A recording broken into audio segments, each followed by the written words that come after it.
Hello friends, मैं हूं ज्योति सिंह और आप सभी का आपके अपने यूट्यूब चैनल कीवा सक्सेस पथ पर बहुत बहुत स्वागत है।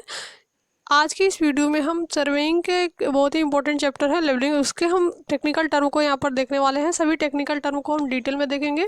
इस वीडियो को इन तक देखने के बाद आपको इस टेक्निकल टर्म को जानने के लिए अदर किसी भी वीडियोस को देखने की जरूरत नहीं पड़ेगी। यहाँ से सभी टर्म आपके क्लियर होने वाले हैं, तो इस वीडियो पर इन तक बने रहिए। यदि आपको वीडियो पसंद आता है तो वीडियो को लाइक करें, अपने फ्रेंड के साथ शेयर जरूर करें। चैनल पर नए हैं तो चैनल को सब्सक्राइब कर लें, बेल आइकन को प्रेस कर लें, जिससे कि हमारे नए वीडियो की नोटिफिकेशन आप तक पहुँचती रहे। तो चलिए हम स्टार्ट करते हैं कि लेबलिंग का जो चैप्टर है आपका सर्वेइंग का, सिविल इंजीनियरिंग से रिलेटेड है ये। तो इसमें जो टेक्निकल टर्म आपके यूज होते हैं वो कौन कौन से हैं और इसको पूरी डिटेल में हम देखने वाले हैं। पूरे अच्छे तरीके से आपको ये क्लियर होने वाला है सभी टेक्निकल टर्म। तो चलिए हम देखते हैं। सबसे पहला जो टर्म आपका है लेवल सरफेस है। लेवल सरफेस हम किसे कहते हैं? वह तल जिस पर स्थित प्रत्येक बिंदु पृथ्वी के केंद्र से बराबर दूरी पर हो, अर्थात उसके सभी बिंदुओं की ऊंचाई समान हो। कोई भी तल आपका है, कोई भी लेवल है, उसका जो प्रत्येक बिंदु है, इस पे पॉइंट है, उसके पृथ्वी के केंद्र से बराबर दूरी पर स्थित है। मान लीजिए कोई यहाँ पर पृथ्वी का केंद्र है तो इससे ये बराबर दूरी पर स्थित है। ठीक है, तो अर्थात उनके सभी बिंदुओं की ऊंचाई समान है। यार जो भी बिंदु यहाँ पर दिए गए हैं उनकी सबकी ऊंचाई समान है। तो ये जो लेवल आपका बनेगा वही आपका लेवल सरफेस, जो सरफेस आपका होता है वही आपका लेवल सरफेस यानी कि समतल सतह कहलाता है। नेक्स्ट हम देखते हैं ये लेवल सरफेस से कैसे हम लेते हैं, कहाँ से मानते हैं। समुद्र अथवा झील की शांत जल सतह एक आदर्श समतल सतह है। यानी कि समुद्र की जो समुद्र या झील की जो शांत जल सतह होती है वही आपकी आदर्श सतह समतल सतह कहलाती है। नेक्स्ट हम देखते हैं लेवल लाइन। लेवल लाइन हम किसे कहते हैं? समतल सतह में स्थित कोई भी सीधी रेखा लेवल लाइन कहलाती है। जो भी आपका लेवल सरफेस होगा उसमें स्थित कोई भी सीधी रेखा आपकी लेवल लाइन कहलाएगी। नेक्स्ट हम देखते हैं हॉरिजॉन्टल सरफेस। समतल सतह के किसी बिंदु पर टेंजेंशियल प्लेन को हॉरिजॉन्टल सरफेस कहते हैं। यह तल पृथ्वी पर स्पर्शी होने के कारण साहुल दिशा के लंब रूप में होता है। तभी हम फिगर की मदद से देखेंगे सभी पॉइंट को। तो हॉरिजॉन्टल सरफेस आपका क्या होता है? समतल सतह के किसी बिंदु पर, मान लीजिए कोई सतह आपका है, ये समतल है, इस पर टेंजेंशियल प्लेन को हॉरिजॉन्टल सरफेस कहते हैं। जो भी टेंजेंशियल प्लेन होगा यहाँ पर वो हॉरिजॉन्टल सरफेस कहलाएगा और यह तल पृथ्वी पर स्पर्शी होने के कारण साहुल दिशा के लंब रूप में होता है। चलिए हम फिगर की मदद से देखते हैं।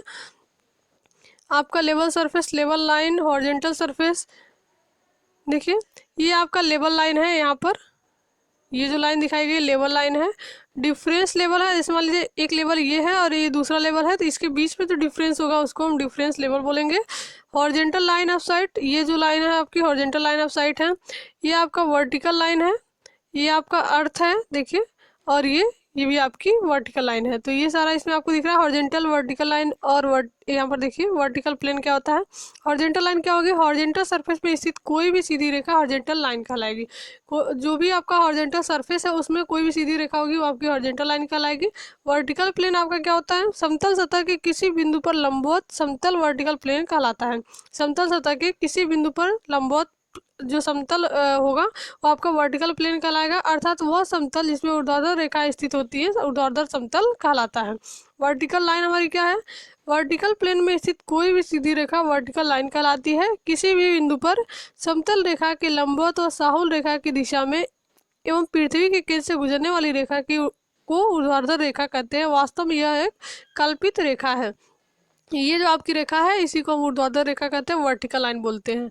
तो ये तो आपके लाइन के बारे में हो गया। जो भी कुछ टर्म थे। अभी इसके बाद से जो टर्म है वो आपके बहुत इंपॉर्टेंट है, उसको हम अच्छे से समझने वाले हैं। चलिए हम देखते हैं कौन सा टर्म है। पहला हमारा जो है लाइन ऑफ साइट और लाइन ऑफ कॉलिमेशन। ये बहुत ही इंपॉर्टेंट टर्म है, इसको हम ध्यान से देखेंगे। दूरबीन की नेत्रिका एवं अभिदृश्य लेंस, जो भी ऑब्जेक्टिव लेंस होता है, उसके केंद्र को मिलाने वाली काल्पनिक रेखा को लाइन ऑफ साइट कहते हैं। लाइन ऑफ साइट या लाइन ऑफ कॉलिमेशन दोनों एक ही नाम है। लाइन ऑफ साइट भी आपसे पूछ सकता है और लाइन ऑफ कॉलिमेशन भी पूछ सकता है। कोई भी अगर पूछता है तो हम क्या बताएंगे? दूरबीन की नेत्रिका एवं अभिदृश्य लेंस। जैसे आपका टेलीस्कोप है तो इसमें दो तरह के आपको यहाँ पर देखिए आई बेन और एक ऑब्जेक्ट बेन मिल जाते हैं। यहाँ पर मान लीजिए आई बेन है और यहाँ पर ऑब्जेक्ट बेन है। एक साइड में आई बेन होता है, दूसरी साइड में ऑब्जेक्ट बेन होता है। तो इन दोनों लेंस को देखिए, अब दूरबीन की नेत्रिका और दृश्य लेंस के केंद्र को मिलाने वाली, इनके जो सेंटर होता है, इनको सेंटर को मिलाने वाली जो रेखा होती है, काल्पनिक रेखा होती है, उसी को हम लाइन ऑफ साइट या लाइन ऑफ कॉलिमेशन बोलते हैं। तो ये तो हो गया आपका दूरबीन। ये मान लीजिए कोई आपका टेलीस्कोप है, इसका ये आई वेन है और यहाँ पर ऑब्जेक्ट वेन है, और इसमें जो सेंटर बना होगा आई वेन और ऑब्जेक्ट वेन के बीच में, तो इनके सेंटर को आपस में मिलाने वाली जो रेखा होती है, काल्पनिक रेखा, उसी रेखा को हम लाइन ऑफ साइट और लाइन ऑफ कॉलिमेशन बोलते हैं। तो ये तो क्लियर हो गया आपको। नेक्स्ट हम देखते हैं स्टेशन किसे बोलते हैं। लेवलिंग में स्टेशन हम किसे बोलते हैं, बिल्कुल डिफरेंट है ये। अदर जो भी आप सर्वे के टर्म में पढ़े होंगे स्टेशन, वो आपका अलग होता है और यहाँ पर कुछ अलग होता है। आप ध्यान से यहाँ पर देखिएगा, स्टेशन हम किसे बोलते हैं, वह बिंदु जिसका आरएल ज्ञात करने के लिए उस पर स्टाफ रखकर स्टाफ रीडिंग ली जाती है, उसे स्टेशन कहते हैं। तलेक्षण क्रिया में यानी कि during the process of levelling, वह बिंदु जिस पर स्टाफ रखकर पाठ्यांक लिया जाता है स्टेशन कहलाता है। ध्यान रखें, जिस बिंदु पर उपकरण स्थापित किया जाता है उसे स्टेशन नहीं कहते हैं। तो बहुत ही इंपॉर्टेंट टर्म है, इसको अभी ध्यान से पढ़िएगा आप। स्टेशन किसे कहते हैं हम आपको बता देते हैं। कोई भी मान लीजिए आपका ये ग्राउंड लेवल है और इस पे हम यहाँ पर स्टाफ रख रहे हैं, यहाँ पर स्टाफ रख रहे हैं, यहाँ पर स्टाफ रख रहे हैं, और इस अपना जो इंस्ट्रूमेंट हम यहाँ पर कहीं सेट कर दिए हैं। तो ये आपका इंस्ट्रूमेंट हो गया, और ये जो ग्राउंड लेवल है इस पर हम स्टाफ रख के रीडिंग पढ़ रहे हैं। तो स्टेशन इसमें हम क्या बोलेंगे लेवलिंग के टर्म में, तो स्टेशन आपका ये होगा जहाँ पर हम स्टाफ रखते हैं वो पॉइंट आपका स्टेशन कहलाता है, ना कि जहाँ पर हम अपना इंस्ट्रूमेंट सेट किए हैं वो पॉइंट। यानी कि जहाँ पर हम अपना इंस्ट्रूमेंट सेट करते हैं वो आपका स्टेशन नहीं होता है। इसमें स्टेशन आपका क्या होता है, जहाँ जहाँ पर हम स्टाफ रख के रीडिंग लेते हैं वो सभी पॉइंट आपके स्टेशन कहलाते हैं। तो ये पॉइंट आप याद रखिएगा लेवलिंग में, कि स्टेशन आपका जहाँ पर हम स्टाफ रख के रीडिंग ज्ञात करते हैं, तो स्टाफ जिस बिंदु पर रखते हैं वही पॉइंट आपका स्टेशन कहलाता है। और जहाँ पर हम अपना इंस्ट्रूमेंट सेट करते हैं वो आपका स्टेशन नहीं कहलाता, इंस्ट्रूमेंट हम कहीं पर भी सेट कर सकते हैं। नेक्स्ट हम देखते हैं डाटम सरफेस और डाटम लाइन। ये भी आपका इंपॉर्टेंट है, इसी से रिलेटेड आगे आपको टर्म मिलेंगे। तो डाटम सरफेस और डाटम लाइन आपके क्या होता है, यह मानी गई एक काल्पनिक समतल सतह या समतल रेखा होती है जिसके रेफरेंस में अन्य बिंदुओं की ऊंचाई या गहराई नापी जाती है। भारतवर्ष में यहाँ त्रिकोणमितीय सर्वेक्षण विभाग के लिए कराची का औसत समुद्र तल ही गृहित तल माना गया है। देखिए डाटम सरफेस और डाटम लाइन आपका क्या होता है, यह एक मानी गई काल्पनिक समतल सतह या समतल रेखा होती है, यह आपका काल्पनिक होती है जिसके रेफरेंस में अन्य बिंदुओं की ऊंचाई या गहराई नापी जाती है। इसी के रेफरेंस में हम किसी बिंदु की ऊंचाई या गहराई लेते हैं डाटम के रेफरेंस में। भारतवर्ष में कहाँ से लिया गया है, ये त्रिकोणमितीय सर्वेक्षण विभाग के लिए कराची का औसत समुद्र तल ही गृहित तल माना जाता है। तो कोई हमारा पॉइंट होता है उसको हम डाटम मान लेते हैं, तो उसी के रेफरेंस में हम आगे के जो भी पॉइंट है उस बिंदु की ऊंचाई और गहराई नापते हैं। तो यहाँ पर हम क्या लेते हैं डाटम के लिए, जो कराची का औसत समुद्र तल है उसको हम मान लिए हैं डाटम, और इसी के रेफरेंस में हम किसी बिंदु की ऊंचाई या गहराई बताते हैं। तो ये डाटम आपका इंपॉर्टेंट है। नेक्स्ट हम देते हैं रिड्यूस्ड लेवल किसे बोलते हैं, आरएल किसे बोलते हैं। लेवलिंग में बहुत यूज होता है आरएल। तो डाटम से किसी बिंदु की ऊंचाई, डाटम आप समझ लिए कि किसी भी पॉइंट को हम मान लेते हैं यहाँ पर, ये काल्पनिक रेखा होती है, काल्पनिक तल होता है। डाटम से किसी बिंदु की ऊंचाई या गहराई इस बिंदु का आरएल कहलाता है। डाटम हम मान लिए हैं कि समुद्र का जो तल होगा, औसत समुद्र का तल, वो आपका कुछ होगा गृहित जो आपका होता है डाटम होता है। तो उसी बिंदु से डाटम से ही किसी बिंदु की ऊंचाई या गहराई उस बिंदु का आरएल कहलाता है, उस पॉइंट का आरएल कहलाएगा। डाटम सरफेस से ऊपर स्थित किसी बिंदु का आरएल पॉजिटिव, जबकि डाटम से नीचे स्थित का बिंदुओं का आरएल निगेटिव होता है। तो ये आप याद रखिएगा, रिड्यूस्ड लेवल यानी कि आरएल हम किसे बोलते हैं, जो आपका डाटम होता है डाटम से ही हम किसी बिंदु की ऊंचाई या गहराई ज्ञात करते हैं। मान लीजिए ये आपका डाटम हो गया यहाँ पर, और एक पॉइंट यहाँ पर है और आगे एक पॉइंट यहाँ पर है।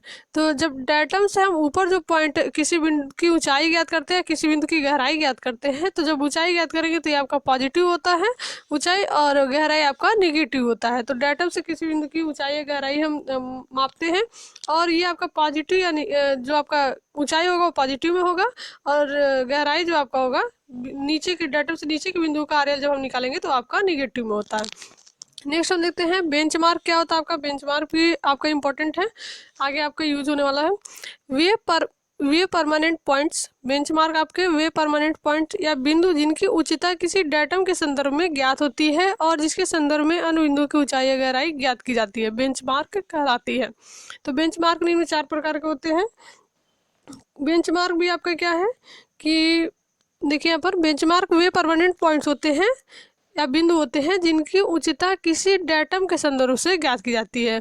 उसकी उच्चता हम डेटम के संदर्भ में ही ज्ञात करते हैं और जिसके संदर्भ में अन्य बिंदुओं की ऊंचाई या गहराई ज्ञात की। डेटम के संदर्भ में हम क्या करते हैं, बेंचमार्क की ऊंचाई ज्ञात करते हैं, उच्चता ज्ञात करते हैं, और बेंचमार्क के संदर्भ में अन्य बिंदुओं की ऊंचाई या गहराई हम ज्ञात करते हैं। तो चलिए हम देखते हैं, यहाँ पर डेटम बेंचमार्क आपके 4 प्रकार के बताए गए हैं: GTS, permanent benchmark, temporary benchmark और आर्बिट्री बेंचमार्क। जहाँ पर जैसे जरूरत पड़ती है वहाँ पर हम रख लेते हैं, तो यहाँ से आप डिटेल में पढ़ लीजिएगा ये चारों बेंचमार्क आपके क्या होते हैं, परमानेंट क्या होता है, टेम्पोररी क्या होता है। तो दो ही हम ज़्यादा यूज़ करते हैं, परमानेंट का और टेम्पोररी का। चलिए हम आगे देखते हैं जो इम्पोर्टेंट टर्म है।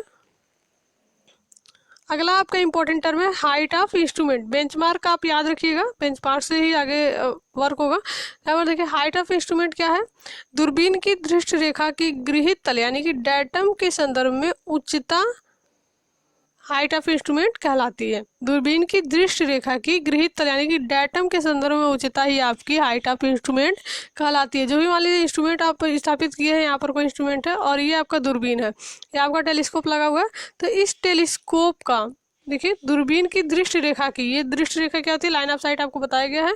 आई वेन और ऑब्जेक्ट वेन के सेंटर को मिलाने वाली जो रेखा होती है वही आपकी लाइन ऑफ साइट होती है। तो यहीं तक ये जो दृष्टि रेखा है उनकी ये जो उच्चता हम ज्ञात करते हैं, हाइट ऑफ इंस्ट्रूमेंट आपकी यही कहलाती है, यहाँ तक की जो डिस्टेंस होता है।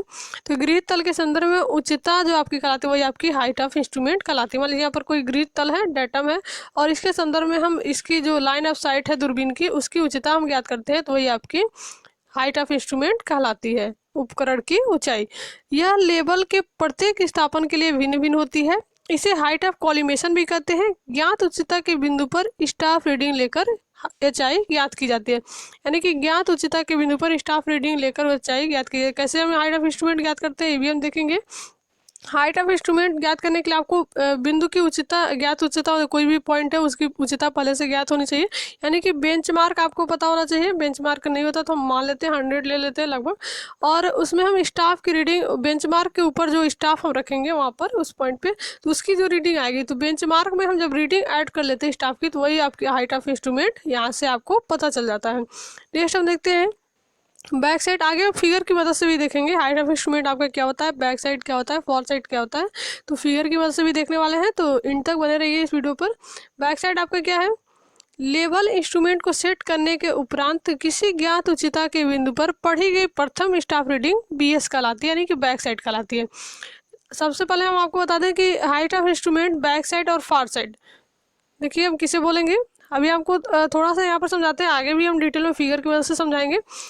कोई भी इंस्ट्रूमेंट आपका यहाँ पर है, ये आपका इंस्ट्रूमेंट है और ये आपका टेलीस्कोप लगा हुआ है इसमें, तो ये इंस्ट्रूमेंट की जो हाइट ऑफ इंस्ट्रूमेंट होता है, ऊंचाई हम किसे बोलते हैं पहले हम ये जान लेते हैं। मान लीजिए यहाँ पर कोई तल है, इसको हम डेटम मान लेते हैं, गृहीत तल है आपका, और इसी डेटम के संदर्भ में ये देखिए ये आपका टेलीस्कोप है, टेलीस्कोप में एक आपका आई बेन होगा यहाँ पर और एक आपका ऑब्जेक्ट बेन होगा यहाँ पर, तो इनके जो सेंटर पॉइंट है इसको मिलाने वाली एक रेखा होगी जिसे हम लाइन ऑफ साइट या लाइन ऑफ कॉलिमेशन बोलते हैं। और आपका हाइट ऑफ इंस्ट्रूमेंट अब क्या कहलाएगा, इस डेटम से, इस डेटम के संदर्भ में ये जो लाइन ऑफ साइट है इनके यहाँ तक की जो दूरी है, उच्चता जब हम ज्ञात करते हैं लाइन ऑफ साइट की इस डेटम के संदर्भ में, तो यही जो डिस्टेंस आपकी है यही आपकी हाइट ऑफ इंस्ट्रूमेंट कहलाती है। यही उच्चता आपको ज्ञात करनी होती है और यही उच्चता आपकी हाइट ऑफ इंस्ट्रूमेंट कहलाती है। इसको हम निकालते कैसे हैं, कोई भी आप बेंच मार्क मान लेते हैं, पहले से मान लीजिए कोई पॉइंट है यहाँ पर, बेंच मार्क मान लिया आपका 100 हो गया, इसको हम बेंच मार्क मान लिए। कोई भी आप सर्वे स्टार्ट करने से पहले बेंच मार्क आप मानते हैं, वहाँ से बैक साइड की रीडिंग लेते हैं, फिर हम आगे कोई भी प्रोसेस करते हैं। तो यहाँ पर बेंच मार्क मान लीजिए 100 हो गया, और इस पर हम अब स्टाफ रखेंगे और इसकी रीडिंग जो लेंगे, तो स्टाफ की जो रीडिंग आएगी यहाँ पर मान लीजिए कोई रीडिंग आ गई 1.210, तो हम क्या करेंगे 100 में 1.210 ऐड कर देंगे। अब जो आपका मान पता चलेगा वही आपका हाइट ऑफ इंस्ट्रूमेंट कहलाएगा। तो यहाँ से हाइट ऑफ इंस्ट्रूमेंट हम ऐसे ज्ञात कर सकते हैं। बैक साइड आपका क्या होता है, कोई भी सर्वे हम स्टार्ट करते हैं, सर्वेक्षण जब भी हम स्टार्ट करते हैं, तो जो सबसे पहली रीडिंग आपकी लेते हैं, सबसे पहली रीडिंग जो होती है बैक साइड की रीडिंग लेती है। मान लीजिए यहाँ पर आप इंस्ट्रूमेंट सेट किए हुए हैं और क्या करेंगे, इसको सेट करने के बाद सबसे पहली रीडिंग हम इसके बैक में लेंगे, यानी कि बेंच मार्क हम मान लेते हैं और बेंच मार्क के ऊपर स्टाफ रख के हम एक रीडिंग लेते हैं, तो वही आपकी बैक साइड की रीडिंग कहलाती है। सबसे पहले हम एक पीछे रीडिंग लेंगे, उसके बाद हम आगे का प्रोसेस करते हैं। तो जो सबसे पहली रीडिंग होती है किसी भी सर्वे में, मान लीजिए यहाँ पर सर्वे करने जा रहे हैं और सबसे पहली जो रीडिंग लेते हैं इंस्ट्रूमेंट स्थापित करने के बाद, वही हमारी बैक साइड की रीडिंग कहलाती है। और इसका डिफिनीशन हम क्या दे सकते हैं, लेवल इंस्ट्रूमेंट को सेट करने के उपरांत किसी ज्ञात उच्चता के बिंदु पर पढ़ी गई प्रथम स्टाफ रीडिंग आपकी BS कहलाती है। तो ये पॉइंट आप जरूर याद रखिएगा कि जो उपकरण जब हम सेट कर लेते हैं उसके बाद जो सबसे पहली रीडिंग हम लेते हैं वही हमारी बैक साइड की रीडिंग कहलाती है। कहीं बार भी इंस्ट्रूमेंट हम सेट करेंगे तो सबसे पहली जो रीडिंग लेंगे वो रीडिंग हमारी बैक साइड कहलाएगी। नेक्स्ट हम देखते हैं फॉर साइड आपका क्या होता है, किसी अज्ञात, वहाँ पर क्या था, बैक साइड में ज्ञात उच्चता थी, उसकी उच्चता हमको पहले से ज्ञात यानी कि बेंचमार्क पे रखकर हम क्या करते हैं, रीडिंग लेते हैं। लेवल इंस्ट्रूमेंट को सेट करने के उपरांत किसी ज्ञात उच्चता, ये पॉइंट आप याद रखिएगा, उच्चता आपकी उस पॉइंट की पहले ज्ञात रहती है जिसपे हम इंस्ट्रूमेंट रखते हैं। बेंचमार्क आपको यहाँ से पता होता है, उसके ऊपर हम इंस्ट्रूमेंट रख के अपना स्टाफ रख के और इंस्ट्रूमेंट से उसकी हम हाइट यहाँ पर रीडिंग पढ़ लेते हैं। तो यहाँ पर क्या है कि लेवल इंस्ट्रूमेंट को सेट करने के उपरांत किसी ज्ञात उच्चता के बिंदु पर पढ़ी गई प्रथम से स्टाफ रीडिंग जो होती है बैक साइड रीडिंग कहलाती है। लेकिन फॉर साइड रीडिंग क्या है आपकी, किसी अज्ञात उच्चता के बिंदु पर स्टाफ रखकर। यहाँ पर जो फॉर साइड की रीडिंग हम लेते हैं वहाँ के बिंदु की उच्चता हमको पहले से ज्ञात नहीं होती है, वहाँ पर केवल हम स्टाफ रख के रीडिंग पढ़ लेते हैं और जो रीडिंग आती है वही आपकी फॉर साइड की रीडिंग कहलाती है और उसको हम फॉर साइड बोलते हैं। किसी अज्ञात उच्चता के बिंदु पर स्टाफ रखकर उपकरण के उठाने से जस्ट पहले लिया गया गज पाठ्यांक या फेस कहलाता है, यानी कि फॉर साइड। एक और भी पॉइंट है इसमें समझने वाला, फॉर साइड हम किसे किसे बोल सकते हैं और बैक साइड हम किसे किसे बोल सकते हैं। बैक साइड आपका किसी भी, मान लीजिए अगर दो पॉइंट के बीच में हम अगर उच्चता ज्ञात करें, केवल दो ही पॉइंट है आपके सर्वेक्षण मतलब जहाँ पर भी आप सर्वे कर रहे हैं केवल दो ही पॉइंट है, मान लीजिए एक पॉइंट A है और एक पॉइंट B है। तो अगर दो ही पॉइंट है, ओनली दो पॉइंट है, तो जो पहली आपकी रीडिंग होगी वो बैक साइड होगी और दूसरी रीडिंग आपकी फॉर साइड होगी। और एक अलग डिफिनेशन आपका क्या है जो आप याद रखेंगे हमेशा बैक साइड और फॉर साइड के लिए, कि जब हम इंस्ट्रूमेंट रखते हैं चाहे आपके कितने भी पॉइंट हो, उस जहाँ पर भी आप सर्वे करें चाहे कितने पॉइंट हो, तो कहीं पर भी इंस्ट्रूमेंट सेट किए, इंस्ट्रूमेंट सेट करने के जस्ट बाद जो पहली रीडिंग हम लेते हैं और कहाँ होती है ज्ञात उच्चता पे, यानी कि बेंचमार्क मानते हैं, उसके ऊपर स्टाफ रखते हैं, फिर हम रीडिंग लेते हैं। तो जो सबसे पहली रीडिंग होती है वही हमारी बैक साइड की रीडिंग कहलाती है। और बैक साइड की रीडिंग कहाँ कहाँ मिल सकती है, अगर दो पॉइंट केवल हैं आपके जहाँ पर भी सर्वे कर रहे हैं उस क्षेत्र में, तो जो पहली रीडिंग होगी वो आपकी बैक साइड कहीं पर भी। और जब हम इंस्ट्रूमेंट चेंज करते हैं, यानी कि जो टर्निंग पॉइंट होता है या चेंजिंग पॉइंट होता है, जैसे मान लीजिए जितनी दूरी में हम लेवल करना है, अगर पूरी दूरी हमको एक साथ क्लियर नहीं दिखाई दे रही तो हम क्या करते हैं 100 मीटर पे 200 मीटर पे जितने भी मीटर पे आपको क्लियर जहाँ तक दिखाई दे वहाँ तक एक बार में हम इंस्ट्रूमेंट सेट करके और रीडिंग ले लेंगे। लेकिन जहाँ पर हम इंस्ट्रूमेंट हटा के यहाँ से और दूसरे जगह हम सेट करेंगे, जैसे मान लीजिए 100 मीटर का हम सर्वे कर लिए, 100 मीटर के बाद हमको क्लियर दिखाई नहीं दे रहा आगे की रीडिंग, तो 100 मीटर के बाद हम इंस्ट्रूमेंट फिर से सेट करेंगे आगे। तो जब फिर से हम चेंज करते हैं इसका पॉइंट, जो चेंजिंग पॉइंट होता है और टर्निंग पॉइंट उसको हम बोलते हैं, यानी कि इंस्ट्रूमेंट जब उठा के दूसरी जगह सेट करते हैं, तो उसके बाद फिर हम क्या करेंगे, जब कहीं भी इंस्ट्रूमेंट चेंज करेंगे उठा के दूसरी जगह रखेंगे, तो फिर हम बैक साइड की एक रीडिंग लेंगे बेंचमार्क मान के, बेंचमार्क मान लेते हैं, वहाँ पर स्टाफ रख लेते हैं और एक रीडिंग ले। तो जो जब चेंज करने के बाद भी जो पहली रीडिंग आपकी आएगी वो आपकी बैक साइड में जाएगी, और जो आपकी फॉर साइड की रीडिंग क्या होती है, जो लास्ट पॉइंट की रीडिंग होती है वो हमारी फॉर साइड की रीडिंग होती है। यानी कि अगर दो ही पॉइंट है तो पहला आपका बैक साइड में हो जाएगा और दूसरा आपका फॉर साइड में हो जाएगा। किसी भी कहीं भी सर्वे कर रहे हैं तो जो लास्ट का पॉइंट होता है, जो लास्ट की रीडिंग होती है वो हमारी फॉर साइड की रीडिंग कहलाती है। फर्स्ट रीडिंग हमारी बैक साइड रीडिंग कहलाती है और लास्ट रीडिंग हमारी फॉर साइड। ये आप हमेशा याद रखेंगे, जितने भी बीच की रीडिंग होती है वो आपकी इंटरमीडिएट साइड की रीडिंग कहलाती है। तो कहीं पर कोई डाउट है तो कमेंट बॉक्स में कमेंट करके जरूर बताएं। और यदि आपको ये सारे पॉइंट समझ में आ गए तो भी आप बताएं कि आपको सारे पॉइंट क्लियर है। फॉर साइड की रीडिंग क्या है, देखिए, किसी अज्ञात उच्चता के बिंदु पर स्टाफ रखकर उपकरण के उठाने से जस्ट पहले लिया गया पाठ्यांक या फेस कहलाता है। यहाँ पर ये क्यों कहा जा रहा है कि उपकरण के उठाने से जस्ट पहले, यानी कि मान लीजिए आपको उपकरण चेंज करना है, यहाँ पर आप उपकरण रख दिए, एक बैक साइड में रीडिंग ले लिए, एक फॉर साइड में रीडिंग ले लिए, अब आपको यहाँ से फिर उपकरण चेंज करना है, यहाँ के आगे आपको क्लियर दिखाई नहीं दे रहा है, तो उपकरण जब आप उठाते हैं यानी कि चेंज करते जब पॉइंट, तो उसके जस्ट पहले जो रीडिंग आपकी आती है वो भी आपकी फॉर साइड में जाएगी, इंटरमीडिएट साइड में नहीं जाएगी। और जब हम लास्ट रीडिंग कोई लेते हैं उस सर्वेक्षण क्षेत्र में तो भी आपकी वो रीडिंग फॉर साइड में जाती है। नेक्स्ट हम देखते हैं इंटर साइड क्या होता है। BS और FS के बीच में लिए गए समस्त गज पाठ्यांक आपके इंटर साइड, बैक साइड और फॉर साइड के बीच में जितने भी पाठ्यांक लिए जाते हैं सभी आपके इंटरमीडिएट साइड की रीडिंग होती है, इंटरमीडिएट साइड हम कहलाते हैं वो। तो यहाँ पर हो गया चेंजिंग पॉइंट क्या होती है और टर्निंग पॉइंट आपका क्या होता है, ये भी इंपॉर्टेंट है। देखिए, चेंजिंग पॉइंट और टर्निंग पॉइंट आपका क्या है, ऐसा बिंदु जिस पर दो पाठ्यांक अर्थात एफएस और बीएस ली जाती है। जिस बिंदु पर दो पाठ्यांक आपको मिले वही आपका, वैसे भी आप क्लियर कर सकते हैं कि ये चेंजिंग पॉइंट है या टर्निंग पॉइंट है। तो दोनों पाठ्यांक जहाँ पर चेंज होगा इंस्ट्रूमेंट वहाँ पर दो पाठ्यांक आपको मिलेंगे, और ऐसे जगह तो एक एक पाठ्यांक मिलेंगे।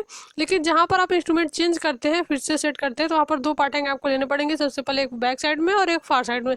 फिर आगे जो आप प्रोसेस करेंगे वो आपके सभी इंटरमीडिएट साइड के होंगे, और जो लास्ट की रीडिंग होगी वो फार साइड को होगी, और जो सबसे पहली रीडिंग होगी वो आपकी बैक साइड की होगी।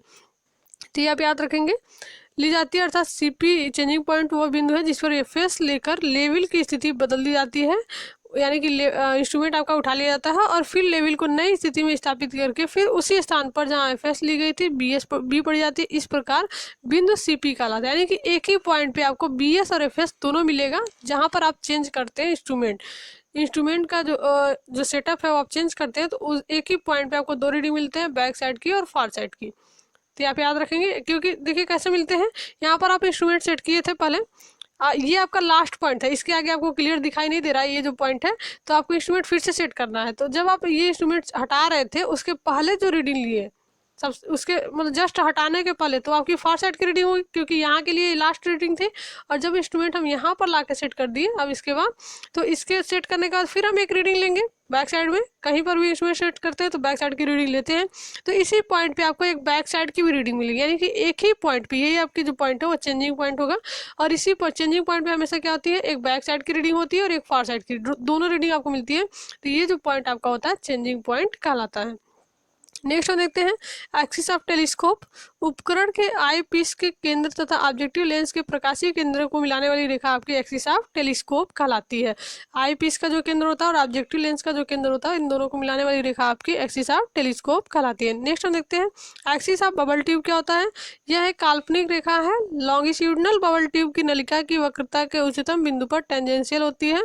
जब बबल केंद्र में होता है तो लेवल ट्यूब का अक्ष क्षैतिज होता है, यानी कि जब बबल आपका सेंटर में आता होता है तो हम समझ आते हैं कि जो भी आपका लेवल ट्यूब है उसका अक्ष आपका क्षैतिज होता है, और एक्सिस ऑफ बबल ट्यूब उसी को हम बोलते हैं। वर्टिकल एक्सिस आपका क्या होगा, वह अक्ष जिस पर दूरबीन को हॉरिजॉन्टल प्लेन में घुमाया जाता है वही आपका वर्टिकल एक्सिस कहलाता है। जैसे मान लीजिए ये आपका दूरबीन है, टेलीस्कोप है, और ये इसी अक्ष के ये आपका टेलीस्कोप है और इसी अक्ष के परितः इसको ऐसे घुमाया जाएगा। पूरा 180 डिग्री पे हम घुमाते हैं, 360 डिग्री पे। तो ये जो जिस अक्ष के यहाँ पर देखिए, वह अक्ष जिस पर दूरबीन को हॉरिजॉन्टल में घुमाया जाता है, ये अक्ष आपका इसी के परितः हम दूरबीन को हॉरिजॉन्टल में घुमाते हैं, चाहे इधर लेकर आए चाहे इधर लेकर आए, इसको ऐसे हॉरिजॉन्टल में रखते हैं। तो इसी जिस अक्ष के परितः घुमाया जाता है वही अक्ष हमारा वर्टिकल एक्सिस कहलाता है। नेक्स्ट हम देखते हैं फिगर की मदद से आपका बैक साइड फॉर साइड क्या होता है और राइट ऑफ इंस्ट्रूमेंट क्या होता है। जैसे मान लीजिए आपका दो पॉइंट मिला हुआ है और इसमें आपको सर्वे करना है, तो जो आप इंस्ट्रूमेंट वाले यहाँ पर सेट कर दिए इंस्ट्रूमेंट, और जहाँ पर हम स्टाफ रख के रीडिंग लेते वही आपका स्टेशन कहलाता है। ये आप याद रखेंगे, जहाँ पर इंस्ट्रूमेंट रखे आपका स्टेशन नहीं कहलाएगा, जहाँ पर हम स्टाफ रखें वही आपका स्टेशन कहलाएगा। तो यहाँ से हम क्या कि इंस्ट्रूमेंट सेट करने के बाद हम क्या करेंगे, सबसे पहले हम एक बैक साइड की रीडिंग लेंगे। यहाँ पर बेंचमार्क मान लेंगे 100 जो भी मानना है, और यहाँ पर स्टाफ रख के बेंचमार्क के ऊपर हम एक बैक साइड के पीछे की रीडिंग सबसे पहले लेंगे, और जो सबसे पहली रीडिंग होगी और ज्ञात उच्चता के ऊपर होगी वही हमारी बैक साइड की रीडिंग कहलाएगी। और दो ही पॉइंट आपका यहाँ पर है, तो फिर हम क्या करेंगे, एक बैक में ले लिए, अब क्या करेंगे, ये दूसरा पॉइंट हमारा ये है, तो फिर एक हम आगे साइड में रीडिंग लेंगे, तो ये वाली रीडिंग हमारी फार साइड में चली जाएगी, क्योंकि यहाँ पर दो ही पॉइंट थे। आगे भी हम इससे 2 पॉइंट से अधिक की भी बात करेंगे आगे। यहाँ पर देखिए 2 पॉइंट था, तो पहली रीडिंग हमारी बैक साइड की होगी और दूसरी रीडिंग हमारी फार साइड की, यानी कि जो सबसे पहली रीडिंग होती है सर्वे जो भी आप सर्वे करते हैं तो आपकी बैक साइड की रीडिंग होती है, और जो सबसे लास्ट वाली रीडिंग होती है वो आपकी फार साइड की रीडिंग होती है, आप याद रखेंगे। और जहाँ पर स्टेशन चेंज होता इंस्ट्रूमेंट चेंज होता है वहाँ पर आपके 2 रीडिंग मिलते हैं, बैक साइड और फार साइड दोनों।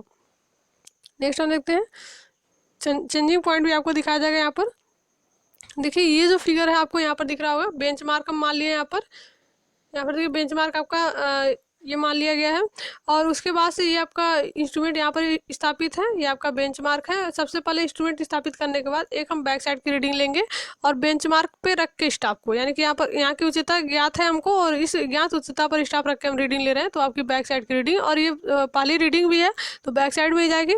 फिर हमको यहाँ तक आपको क्लियर दिखाई दे रहा है, फिर इसके बाद पॉइंट को चेंज करना है, यहाँ पर इंस्ट्रूमेंट को चेंज करना है, तो पहली रीडिंग हम बैक साइड में ले लिए। फिर यहाँ से जो आगे की रीडिंग हम पढ़ेंगे वो आपकी फार साइड की रीडिंग होगी, क्योंकि ये यहाँ के लिए लास्ट रीडिंग है और इंस्ट्रूमेंट भी आप यहाँ से हटाने वाले हैं, तो इंस्ट्रूमेंट हटाने के जस्ट पहले की जो रीडिंग होती है वो आपकी फार साइड में कहला जाती है।